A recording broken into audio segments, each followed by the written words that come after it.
Baruch atah Adonai Eloheinu melech haolam she'akol nהיה. We are witness nowadays to a revolutionary development, a very significant development in the Middle East. Israel and the United Arab Emirates are about to interchange ambassadors, full diplomatic relations. It is, I think, over 20 years, maybe 26 years since Jordan made a peace treaty with Israel after Egypt. And one cannot forget that Sadat, the leader of Egypt, came to Israel, spoke in the Knesset, but afterwards he was assassinated because he dared to establish relations with the state of Israel. Yet we see today a breakthrough of very great importance. Why? Because it shows really that the Palestinian problem of Israel with the Palestinians, that is not really the problem of the Middle East. It is a problem. I'm not saying no. I'm not saying that Palestinians don't have a right to their own state. I'm not getting into that issue. It is a problem, but it's not what is moving politics in the Middle East. Politics in the Middle East are being moved today by something altogether different. There is a confrontation between Shiites and Sunnis. Shiites represented by Iran and Sunnis basically represented by Saudi Arabia and the Gulf states as well, and maybe Egypt also.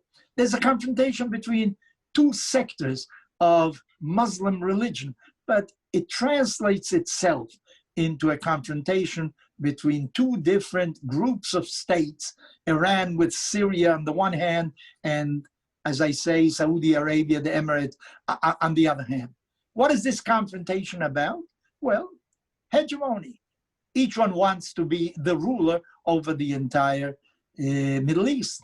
Why then Israel? Well, Israel, unfortunately, is a target of Iran. Why? I really don't know why. Because Iran does not have a border with Israel. It is a Muslim country, but that does not mean that it should want to harm Israel. It is the only country in the world that has threatened another country member of the United Nations with elimination. They want to erase Israel from the map of the world. And of course, Israel will respond to that threat somehow and is very aware of it. Iran is also the enemy of Saudi Arabia and the enemy of the Emirates, so that Israel is now an ally for them. And in the confrontation with Iran, a very strong country with a very big military, Israel is a very important asset because everybody knows of the prowess of the Israel armed forces, of its technological advantage. But I think there's also something else. That something else is, oil really is finishing in the Emirates. Not only that, I think the world is a little tired of the use of oil because of different reasons. And alternate sources of energy are being proposed at all times. I understand that in certain aspects, oil is no longer number one in the world. There are other energy sources that are replacing oil already. So the future is something altogether different. Now, if you don't have the oil riches, what does the Emirates have? Well, they were very intelligent. They invested a lot of the wealth that they obtained from oil sales into modernizing their country. It is a tremendous tourist address for the entire world, extraordinary hotels. They have invested a lot in infrastructure. And if you don't have the wealth of oil and you rely upon what? Upon brains, well, then Israel is, of course, a great ally. Warren Buffett is supposed to have said, if you're looking for energy, go to the Arab world. But if you're looking for brains, go to Israel, so that the Emirates, by associating closer with Israel, what they're doing really is establishing a bridge of interchange, of technology, of science, of advancement, which is really the future.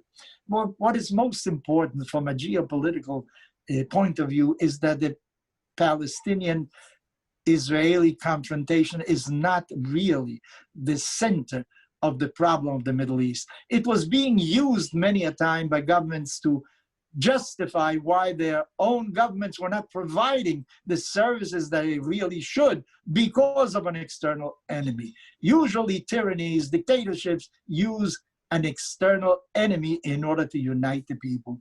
I think that myth is being erased. And I think one should recognize also the leadership of Benjamin Netanyahu.